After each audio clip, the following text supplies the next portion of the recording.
സ്വാതിയെ പാമ്പ് കൊത്തിയതായി സ്വപ്നത്തിൽ കണ്ട് ഞെട്ടിയുണരുന്ന സുന്ദർ അവൻ ഈ കാര്യം കൂട്ടുകാരുമായി പങ്കുവയ്ക്കുന്നു.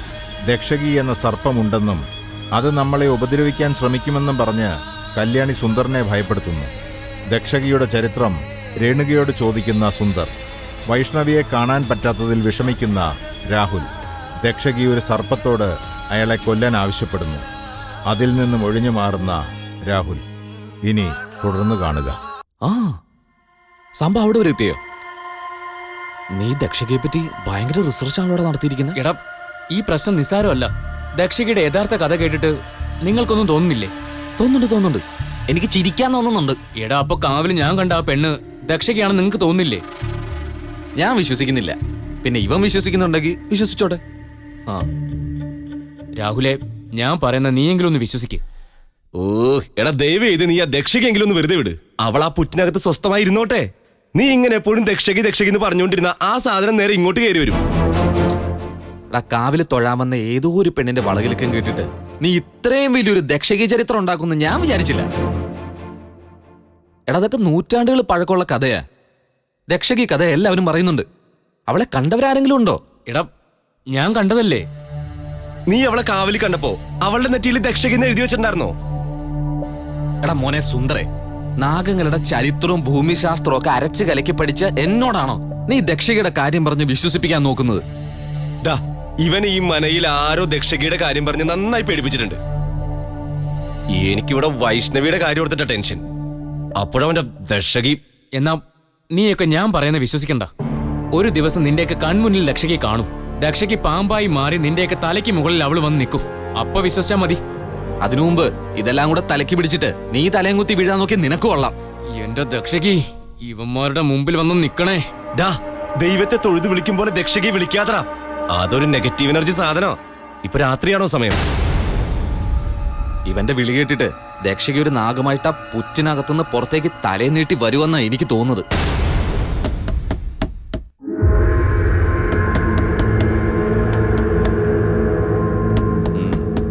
പോയി തുറക്കടാ, നിന്റെ ദക്ഷകി വന്നതായിരിക്കും. അമ്പട പുളുസു, നീയൊക്കെ പേടിയില്ലാത്ത വീരന്മാരല്ലേ. പോയി തുറക്ക്.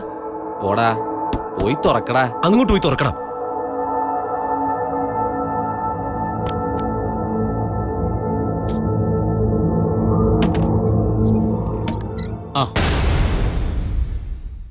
നീയായിരുന്നോ? പ്രതീക്ഷിച്ച ആള് തന്നെ വന്നല്ലോടാ. അതെന്താ അങ്ങനെ പറഞ്ഞു? എന്താ കല്യാണി? എല്ലാരും അത്താഴം കഴിക്കാനായി വരാൻ പറഞ്ഞു. നിങ്ങളെല്ലാരും കഴിച്ചോ? ഇന്നിവിടെ ഞങ്ങൾക്ക് എല്ലാവർക്കും ഉപവാസ. മുത്തശ്ശിയമ്മ ഉപാസനയിലല്ലേ? ഉപാസനെ? മുത്തശ്ശിയമ്മയുടെ ഉപാസന എപ്പോ തീരും? എപ്പോ തീരുന്നു പറയാൻ പറ്റില്ല. നാഗമരണത്തെ പറ്റി വെളിപാടുണ്ടാവും വരെ മുത്തശ്ശിയുടെ ധ്യാനം തുടരും. നിങ്ങൾ വാ, അത്താഴം എടുത്തു വെക്കാം. കല്യാണം പോയിക്കോ, ഞങ്ങൾ വന്നേക്കാം. വാടാ. നിന്റെ ദക്ഷയ്ക്ക് അത്താഴം വെളുപ്പിത്തരാന്ന് പറഞ്ഞ് വിളിക്കുന്നുണ്ടല്ലോ. വാ പോവാ. ദക്ഷയ്ക്ക് പറ്റി സൂക്ഷിച്ച് വേണം സംസാരിക്കും, കേട്ടല്ലോ. സൂക്ഷിച്ച് സംസാരിക്കാൻ ദക്ഷയ്ക്ക് ആരാ? നിന്റെ ഭാര്യയോ? തള്ളലടാ.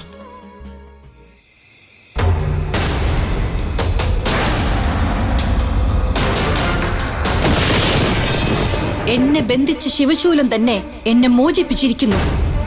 ഇനി എന്നെ ബന്ധിക്കാൻ ആർക്ക് കഴിയും? ശിവനാഗമേ, എന്നെ കണ്ട് ഭയന്ന് മറിഞ്ഞിരിക്കുകയാണ്.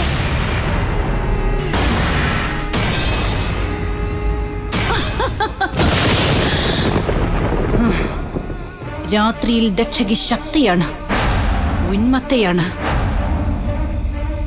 എന്റെ വംശം നശിപ്പിച്ച കുലത്തെയും മനുഷ്യരെയും വേരോടെ നശിപ്പിക്കും ഞാൻ.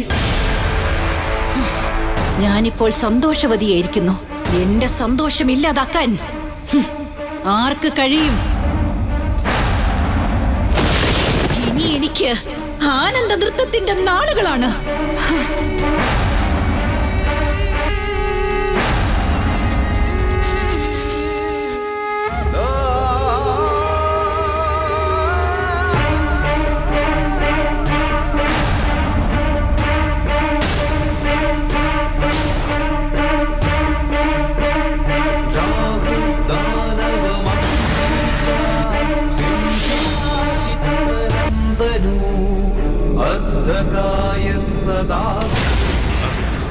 തിരുമേനിയാ, എന്നോട് അവന്മാരുടെ കളി. അവന്മാർക്ക് എന്നെ അറിയില്ല. ഞാൻ തിരുമേനി മാത്രമല്ലടാ, തമ്പുരാൻ കൂടിയാടാ. നിനക്കൊക്കെ ഞാൻ കാണിച്ചില്ലടാ.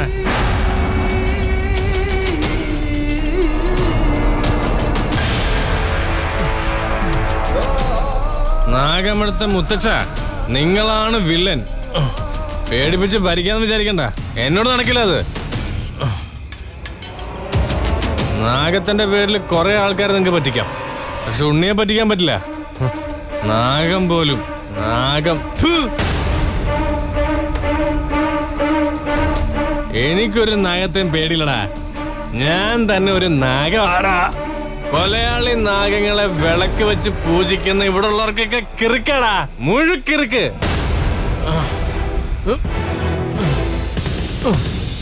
എല്ലാത്തിനെയും ഞാൻ കാണിച്ചു തരാടാ, കാണിച്ചു തരാം. നീയൊക്കെ കൂടെ എന്നെ ഭ്രാന്തനാക്കുമല്ലേ?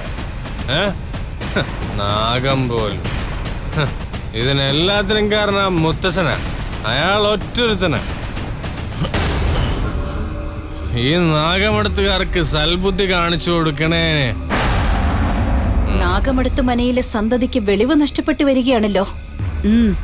വാ. ആരുടെ കാവിനകത്ത് മണി നിൽക്കുന്ന? ആരത്? പെണ്ണാണാ? ഏതോളാടി പാതിരാത്രിയിലൂടെ? ഈ നട്ടപ്പാതിരാക്ക് കാവല് വരാൻ ഏത് പെണ്ണിനാണ് ഈ ധൈര്യം? എവിടെ പോയി? ആരാണ് ഈ സമയത്ത് മുത്തച്ഛൻ കാവല് കയറിയത്?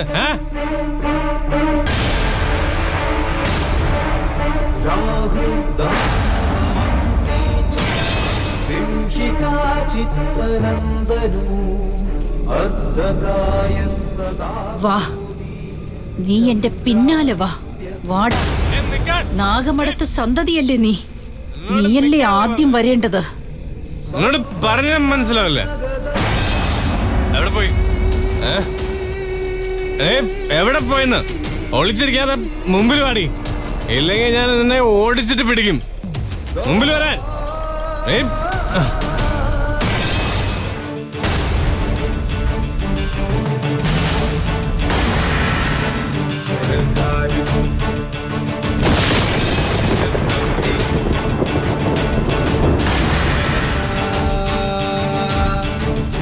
പോയതിന്റെ മുമ്പിൽ നിന്ന് പോവാൻ, ഇല്ലെങ്കിൽ തല്ലിക്കൊല്ലും ഞാൻ.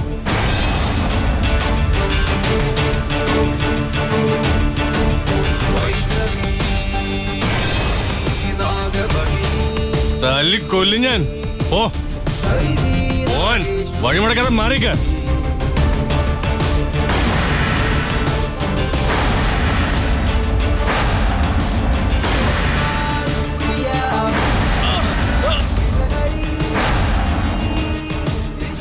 ശിവനാഗമേ, എന്റെ എരിയെ നീ രക്ഷപ്പെടുത്തിയല്ലേ?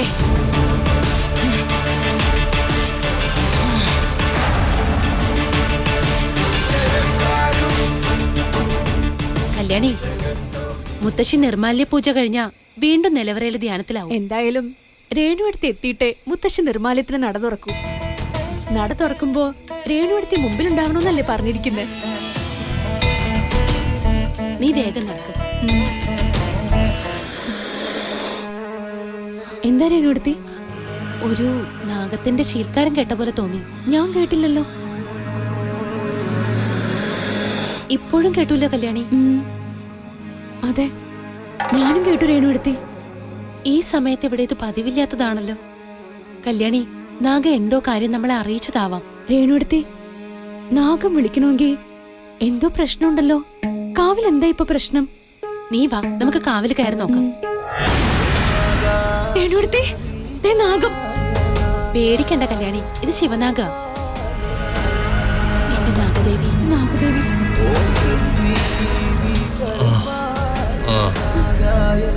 രേണുവടുത്തി, ഉണ്ണിയേട്ടൻ. ഈശ്വര,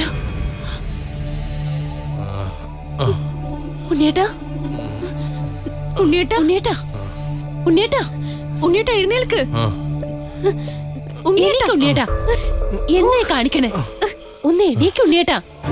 എന്റെ നാഗദേവി, എന്ത് കഷ്ടമായത്. ഉണ്ണിയേട്ടനെ ഇപ്പൊ എങ്ങനെയാ കൊണ്ടുപോകുന്നേ? ശ്ശോ, കുടിച്ച് ബോധമില്ലാതെ വന്ന് കിടക്കാനുള്ള സ്ഥലം ഇത്. ഉണ്ണിയേട്ടാ, എന്താ ഇത്? ഇവിടെ എന്തിനാ വന്ന് കിടന്ന്? എണീറ്റേ. ഓ ഉണ്ണിയേട്ടാ, എന്നോടൊക്കെ പോവാനാ പറഞ്ഞ. നേരം വെളുക്കാറായി. നിർമാല്യം തൊഴാൻ ആളുകൾ വരുന്ന സമയായത്. എണീക്ക് ഉണ്ണിയേട്ടാ. ഓടേ, എന്നെ വിട്, എന്നെ വിടാൻ. മിണ്ടാതെ കൂടെ വന്നോ. ഈ കിക്ക് ഇപ്പൊ തന്നെ മാറ്റാം. എനിക്ക് വാ, വാ. ശ്ശോ. നടക്ക്.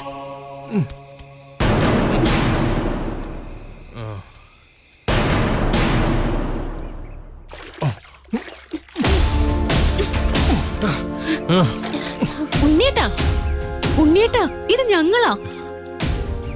എന്നെ വിടറി, വിടാൻ. എന്താ നടന്നതെന്ന് വല്ല ഓർമ്മയുണ്ടോ? എനിക്കൊന്നും ഓർമ്മ വരുന്നില്ല. എന്താ? ഉണ്ണിയേട്ടാ, ഉണ്ണിയേട്ടൻ കുടിച്ച് ലക്ക് കേട്ട് കാവി കിടക്കുമായിരുന്നു. നിങ്ങൾ എന്തിനാ എന്നെ ഇവിടെ കൊണ്ടുവന്നേ? ഉണ്ണിയേട്ടന് ബോധം വീഴ്ത്താൻ വേറെ വഴിയില്ലായിരുന്നു. എന്താ ഉണ്ണിയേട്ടായി കാണിച്ചു കൂട്ടുന്നത്? ഞാൻ എന്ത് ചെയ്തു? ഉണ്ണിയേട്ടൻ എന്തിനാ കുടിച്ചത്? നീ ആരടി എന്നെ ചോദ്യം ചെയ്യാൻ? ഉണ്ണി നമ്പൂരി കുടിക്കും കിടക്കും, ആർക്കാടി പ്രശ്നം? ഉണ്ണിയേട്ടൻ ഈ മദ്യപാനം നിർത്തിയതല്ലേ, വീണ്ടും തുടങ്ങിയില്ലേ? കുടിച്ചുപോയി. ഉണ്ണിയേട്ടന് എന്തു ഭാവിച്ചുള്ള ജീവിതം ഇത്? ദൈവത്തെ മറന്നിങ്ങനെയൊന്നും ജീവിക്കരുത് ഉണ്ണിയേട്ട. ഇവിടെ ദൈവത്തെ ഓർത്ത് ജീവിച്ചവരെല്ലാം നാഗങ്ങൾ കൊത്തി കൊന്നില്ലടി. പിന്നെ എന്തിനാടി ദൈവത്തെ ഓർത്ത് ജീവിക്കുന്നേ? ദൈവത്തെ മറന്നാ ഞാൻ ജീവിക്കാൻ പോന്നേ. ഉണ്ണിയേട്ടൻ ഒന്ന് മനസ്സിലാക്കിക്കോ. ഉണ്ണിയേട്ടൻ വെറുക്കുന്ന ഈ കാവല് നാഗുവാ ഇന്നലെ രാത്രി മുഴുവൻ തലയ്ക്ക് കാവലിരുന്ന് ഉണ്ണിയേട്ടനെ രക്ഷിച്ചത്. അറിയോ? എനിക്കറിയില്ല, ഞാനൊന്നും ഓർക്കുന്നില്ല. അല്ലെങ്കിലും എന്ത് ചെയ്താലും ഉണ്ണിയേട്ടന് ഒരു ഓർമ്മയില്ലല്ലോ. എന്തിനാ ഉണ്ണിയേട്ടാ ഇങ്ങനെ മറ്റുള്ളവരെ വേദനിപ്പിക്കുന്നത്? എനിക്കറിയാം, ഉണ്ണിയേട്ടന് ആരോ വഴി തെറ്റിക്കുന്നുണ്ട്. ആരോ ഉണ്ണിയേട്ടനെ ഇങ്ങനെ ആക്കുന്നതാണ്. എന്നെ ആരും ഭരിക്കാനും നിയന്ത്രിക്കാനൊന്നും വരണ്ട. എന്നെ ചോദ്യം ചെയ്യാൻ നീ ആരടി? ഞാൻ ആരും അല്ലേ. എനിക്ക് ഭ്രാന്തല്ലേ? അങ്ങനെയല്ലേ ഇവിടെ ഉള്ളവർ പറയുന്നേ. ഈ മന വിട്ട് എനിക്ക് പുറത്തു വേണം, എന്നാലേ എന്റെ ഭ്രാന്ത് മാറൂ. ഞാൻ പോവും. എന്നെ കെട്ടിയിടാൻ ആരും നോക്കണ്ട. ഉണ്ണിയേട്ടാ. രേണു, എനിക്ക് കുറച്ച് പണം എടുത്തുക. ഞാൻ എവിടെയെങ്കിലും പോയി ജീവിച്ചോളാം. അതോടെ ഉണ്ണിയെ കൊണ്ടുള്ള ശല്യം എല്ലാവർക്കും തീരുമല്ലോ. ആദ്യം ഉണ്ണിയേട്ടൻ തലയ്ക്ക് പിടിച്ച ലഹരി മാറാനൊന്ന് മുങ്ങിക്കുളിക്കും. എന്നിട്ട് പോയി നാഗദേവിയെ തൊഴുതു പ്രാർത്ഥിക്കും. ദേവി നല്ല ബുദ്ധി കാണിച്ചു തരും. കല്യാണി വാ.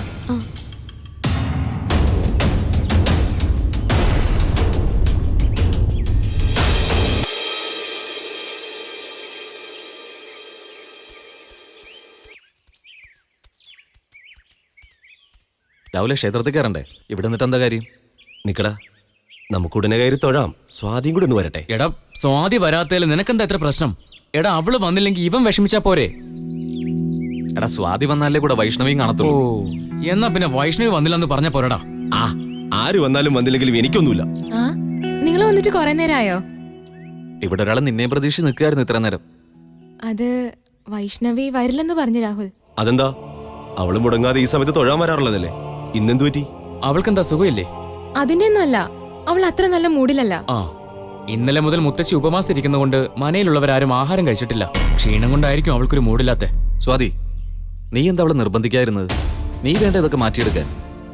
നീ ഇവന്റെ കാര്യം അവളോട് പറഞ്ഞില്ലേ? ഞാൻ രാഹുലിനെ പറ്റി പറഞ്ഞതാ. ഇവനുമായി സംസാരിക്കാൻ ഫോൺ വരെ കൊടുത്തു. എന്തോ വൈഷ്ണവിയുടെ മനസ്സിനെ ആ സ്വപ്നവും രേണുടുത്ത് പറഞ്ഞ വാക്കുകളും വല്ലാതെ ഡിസ്റ്റർബ് ചെയ്യുന്നുണ്ട്. അവള് മനസ്സിലൊന്ന് തീരുമാനിച്ച പിന്നെ പിന്തിരിപ്പിക്കാൻ പ്രയാസമാ. എന്നാലും രാഹുലിനോട് സംസാരിച്ച അവൾക്ക് അല്പം ആശ്വാസം കിട്ടില്ലേ? പിന്നെന്തിനാ അവൾ ഒഴിഞ്ഞു മാറുന്നേ? എനിക്കെല്ലാം മനസ്സിലാവുന്നുണ്ട്. വൈഷ്ണവി എന്നെ അവോയ്ഡ് ചെയ്യാണ്. ഛേ, നീ ഇന്ന് മണ്ടത്തരോടാ പറയുന്നത്. വൈഷ്ണവിയുടെ മാനസികാവസ്ഥ കൂടി നമ്മൾ മനസ്സിലാക്കണ്ടേ? ഒരു നാഗം മരണപ്പെട്ടിരിക്കുകയല്ലേ അവിടെ. അതിന്റെ കാരണം അവള് കണ്ട സ്വപ്നം പുറത്ത് പറയാത്തതുകൊണ്ടുണ്ടായ ദോഷമാണെന്ന് അവള് പേടിക്കുന്നുണ്ടാവും. അതെ, അവൾ ആകെ ഔട്ട് ഓഫ് മൈൻഡ് ആണ്. ഈശ്വരളിയ, എടാ ശരിക്കും ആ നാഗത്തെ കൊന്നത് ആരായിരിക്കും? അത് ചെയ്ത് ആ ഉണ്ണീട്ടനാണെന്നല്ലേ പറയുന്നത്. അയാള് പറയുന്നത് നമ്മൾ അതിനെ കൊന്നതെന്ന്. എടാ, എനിക്ക് തോന്നുന്ന ആ നാഗത്തെ കൊന്നത് ഉണ്ണിയേട്ടനും അല്ല, നമ്മളും അല്ല, ആ ദക്ഷകിയാ.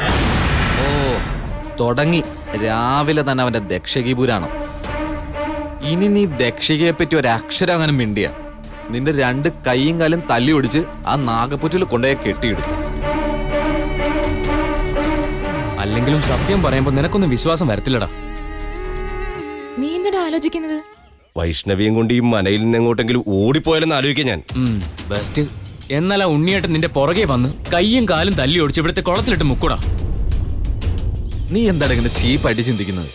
എടാ എനിക്ക് നല്ല പേടിയുണ്ടടാ. കുറ്റബോധം വന്നിട്ട് വൈഷ്ണവി ആ സ്വപ്നത്തെ പറ്റി പറഞ്ഞു പോവോ?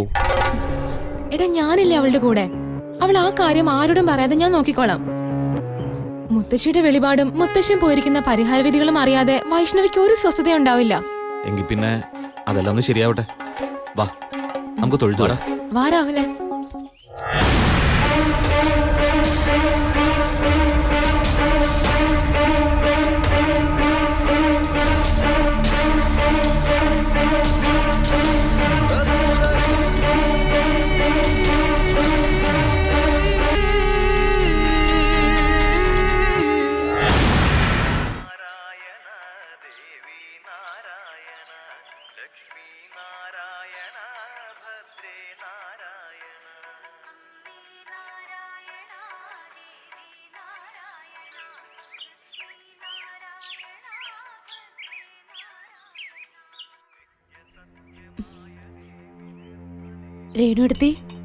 രേണുവടുത്തിക്ക് നല്ല സങ്കടമുണ്ടെന്ന് എനിക്കറിയാം. തൊഴുതു നിൽക്കുമ്പോ കണ്ണു നിറഞ്ഞിരുന്നു, ഞാൻ കണ്ടു. നീ എന്റെ മുഖത്തേക്കാണോ ശ്രീകോവിലേക്കാണോ നോക്കി നിന്നത്? രേണുവടുത്തി വിഷയം മാറ്റണ്ട. രേണുവടുത്തിയുടെ ഏത് ഭാവം കണ്ടാലും എനിക്കർത്ഥം മനസ്സിലാവും. എന്തിനാ കരഞ്ഞത്? ഉണ്ണിയേട്ടന്റെ കാര്യമാണോ? ഉണ്ണിയേട്ടന് എനിക്ക് മാത്രമല്ല, ഈ മനയിലെ എല്ലാവരുടെയും ദുഃഖമല്ലേ കല്യാണി. നിലവറയിലും മുത്തശ്ശിയുടെ ഉപവാസം തുടരുകയല്ലേ. വെളിപാട് കൊടുക്കാതെ ഇങ്ങനെ വേദനിപ്പിക്കുന്ന എന്തിനാണെന്ന് ദേവിയോട് ചോദിച്ചതാ ഞാൻ. വിഷമിക്കണ്ട രേണുവടുത്തി, എല്ലാം നേരായ വഴിക്ക് തന്നെ നടക്കും.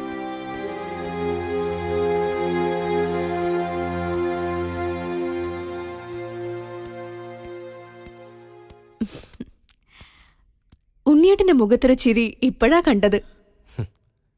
ഞാൻ നിന്നെ നോക്കി വന്നതാ. എന്താ ഉണ്ണിയേട്ടാ? എന്താ മുഖത്തൊരു വല്ലായ്മ?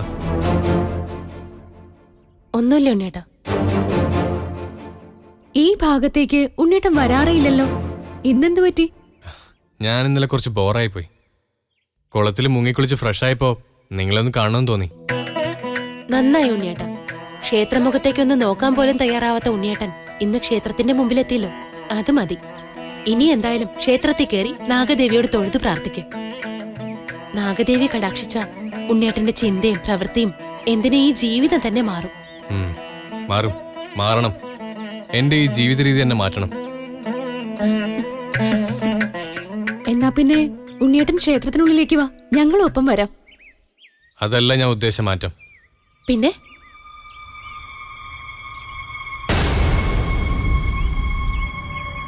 എന്താ ഉണ്ണിയേട്ടാ? മനയിൽ ഇപ്പൊ മുത്തശ്ശനും കാര്യസ്ഥനും ഇല്ലാത്ത സമയല്ലേ. മുത്തശ്ശി നിലവറയിൽ ധ്യാനത്തിലുമാണ്. മനയിലെ ലോക്കർ റൂമിന്റെ താക്കോല് ഇപ്പൊ നിന്റെ അടുത്തല്ലുള്ളത്.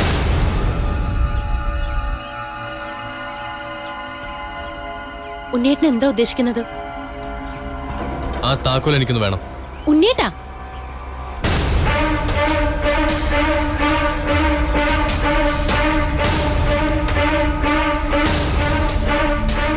ഉണ്ണിയേട്ടൻ എന്ത് ഭാവിച്ച? ലോക്കർ റൂമിൽ കയറിയിട്ട് എന്തെടുക്കാനാ? എന്നിട്ട് എന്ത് ചെയ്യാൻ പോകുന്നു? എടേ, അതിനകത്ത് ഭക്തർ സമർപ്പിച്ച ധാരാളം സ്വർണ്ണമുണ്ടെന്ന് എനിക്കറിയാം. കൂടുതലൊന്നും ഞാൻ എടുക്കില്ല.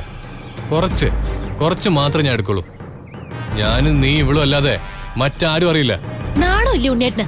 ഉണ്ണിയേട്ടൻ ഇത്രയും അധപതിച്ചു പോയോ? കഷ്ടം. നിനക്ക് എന്നോട് സ്നേഹമുണ്ടെങ്കിൽ ലോക്കർ റൂമിന്റെ താക്കോൽ എനിക്ക് തരണം. സ്നേഹമുണ്ട്. ആ സ്നേഹം ഉള്ളത് കൊണ്ട് ഞാൻ ഒരിക്കലും ഈ താക്കോൽ കൂട്ടം ഉണ്ണിയേട്ടന് തരില്ല. തന്നാൽ അത് സ്നേഹമല്ലല്ലോ, ദ്രോഹമല്ലേ? രേണു, ഇതൊക്കെ പുറത്താരെങ്കിലും അറിഞ്ഞാ നാണക്കേടാവില്ല ഉണ്ണിയേട്ടാ. നീ ആരുടെ ഈ കാര്യത്തിൽ അഭിപ്രായം പറയാൻ?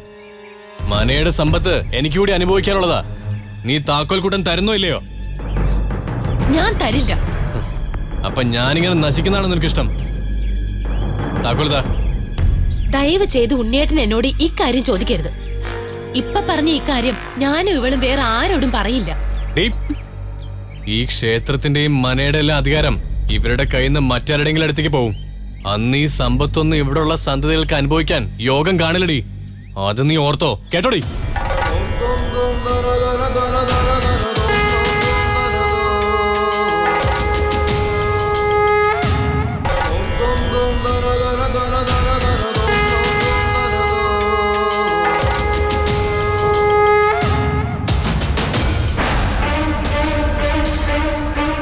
രേണുവടുത്തി, ഉണ്ണിയേട്ടൻ പറഞ്ഞതൊന്നും കാര്യം എടുക്കണ്ട. എന്ത് ചെയ്യാനാ, ഉണ്ണിയേട്ടൻ അങ്ങനെയായി പോയി. എന്നാലും ഉണ്ണിയേട്ടൻ എങ്ങനെ തോന്നി ഇങ്ങനെ ചോദിക്കാൻ? ഉണ്ണിയേട്ടന്റെ മനസ്സിൽ കുറെ നാളായി ഇങ്ങനൊരു ചിന്ത ഉള്ളോണ്ടല്ലേ ഇങ്ങനെ ചോദിച്ചത്. മനയിലുള്ളവർ അറിയാനിടവന്ന ഉണ്ണിയേട്ടന്റെ സ്ഥിതി എന്താവും? പാവം, ഉണ്ണിയേട്ടൻ നല്ല വിഷമായിട്ടുണ്ടാവും. എന്തിന്? ഞാൻ ലോക്കറിന്റെ താക്കോല് കൊടുക്കാത്തേന്? അതിനല്ല, അങ്ങനെയൊക്കെ ചോദിച്ചതിന് വിഷമം ഉണ്ടായിട്ടുണ്ടാവും.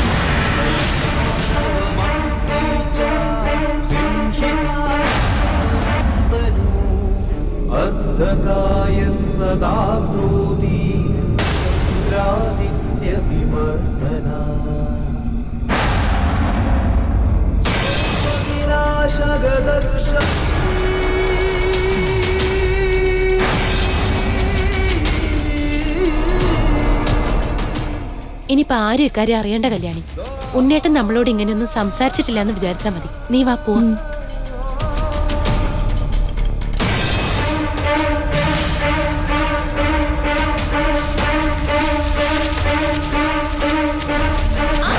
അയ്യോ, രേണുവടുത്തി, രേണുവടുത്തി, രേണുവടുത്തി. കല്യാണി, വല്ലതും പറ്റിയോ രേണുവടുത്തി? ഒന്നും പറ്റില്ലെന്ന് തോന്നണു. ഈ മരവള്ളിയിൽ തട്ടി വീണതാ.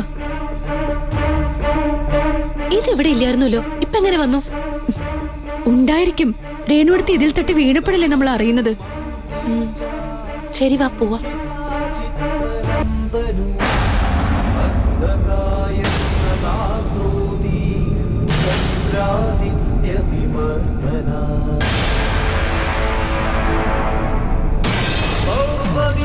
സർവവിനാശകദർശകി